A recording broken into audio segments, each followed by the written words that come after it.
কেমন আছেন সবাই? চলে আসলাম সংসারের টুকিটাকি চ্যানেল থেকে। সবাইকে শুভেচ্ছা জানাচ্ছি। আজকে রান্না করব আমি পাবদা মাছ। দেখুন, পাবদা মাছটাকে আমি কেটে পরিষ্কার করে লবণ দিয়ে সুন্দর করে ধুয়ে নিয়েছি। আজকে আমি পাবদা মাছটা বেগুন দিয়ে রান্না করব। এজন্য আমি বেগুনগুলো লম্বা করে কেটে নিয়েছি। এখন আমি মাছে লবণ হলুদ মাখিয়ে নেব। পরিমাণ মতো লবণ দিয়ে দিচ্ছি হলুদ। এখন আমি লবণ আর হলুদটা ভালো করে হাত দিয়ে মাখিয়ে নিচ্ছি।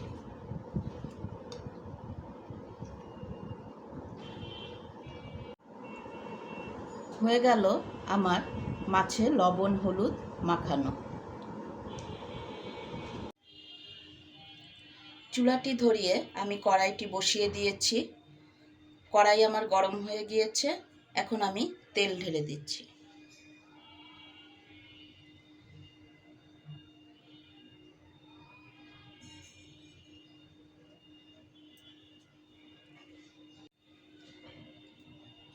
তেল আমার গরম হয়ে গিয়েছে।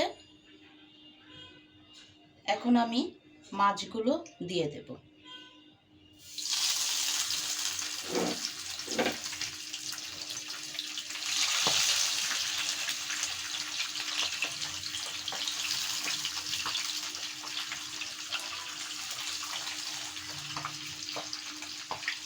মাছগুলো ভাজা হতে থাক।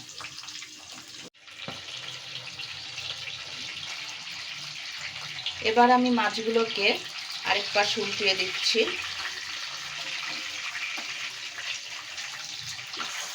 এভাবে করে আমি সব মাছগুলোকে ভেজে নেব।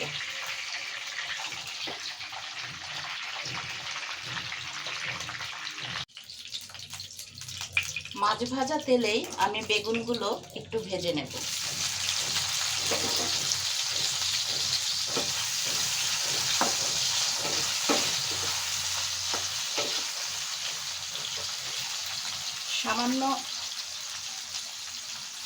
সামান্য একটু লবণ দিয়ে দিচ্ছি।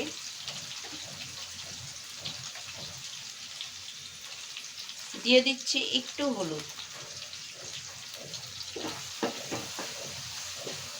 বেগুনগুলো এমনিই নরম, বেশি সময় ভাজতে হবে না।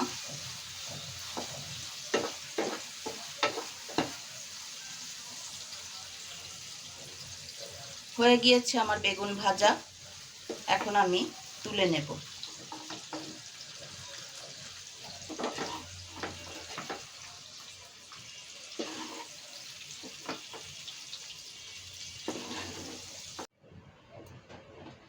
এখন আমি তেলের পরে দিয়ে দিচ্ছি কালো জিরা।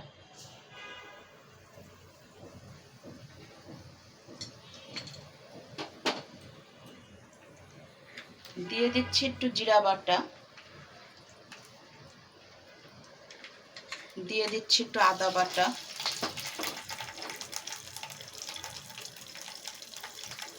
অল্প পরিমাণে হলুদের গুঁড়া, একটু মরিচের গুঁড়া,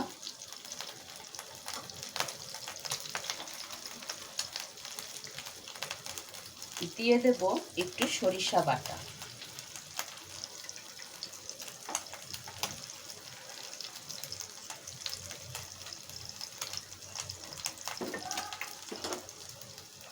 এবার দিয়ে দিচ্ছি একটু পোস্ত বাটা।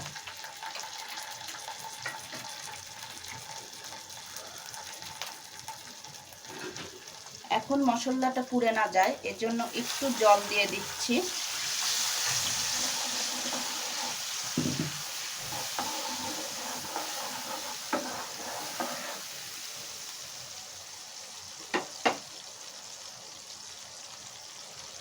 এখন সামান্য পরিমাণে লবণ দিয়ে দেব।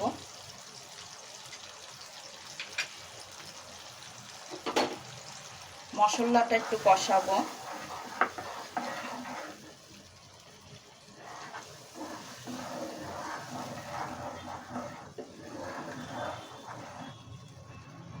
মশলাটা একটু কষে আসুক।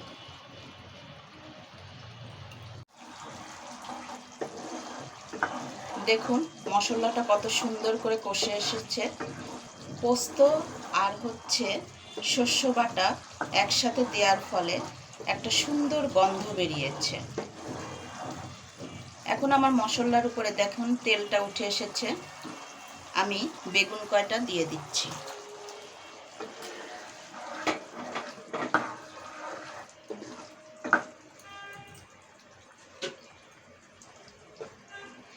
এরপর আমি মাছগুলো দিয়ে দিচ্ছি।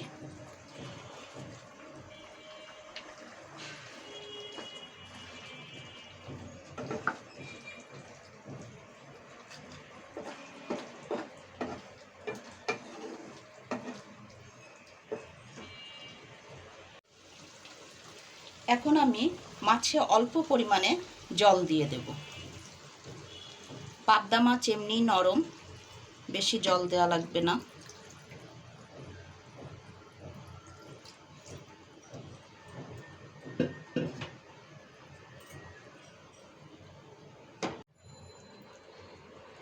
এখন আমি উপর দিয়ে কিছু কাঁচামরিচ দিয়ে দিচ্ছি। এরপর আমি ঢেকে দেব। আস্তে আস্তে আমার মাছটা হতে থাকবে।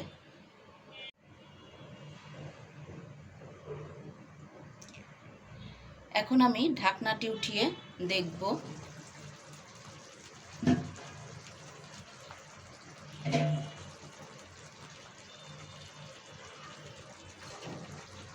একটু নাড়া দিয়ে দেখি। হয়ে গিয়েছে। মাছটা নামানোর আগে আমি একটু ধনেপাতা দিয়ে দিচ্ছি।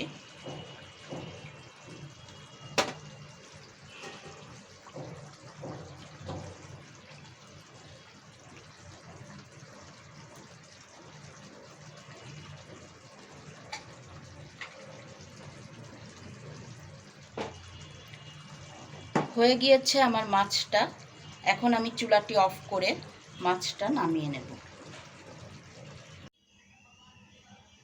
হয়ে গেল আমার পাবদা মাছ বেগুন দিয়ে রান্না। এভাবে যদি পাবদা মাছ রান্না করা যায় তাহলে অবশ্যই ভালো লাগবে। এত সময় ধরে আমার ভিডিওটি দেখার জন্য আপনাদের সবাইকে ধন্যবাদ। আমার চ্যানেলটিকে লাইক, কমেন্টস করে সাবস্ক্রাইব করে পাশে থাকবেন।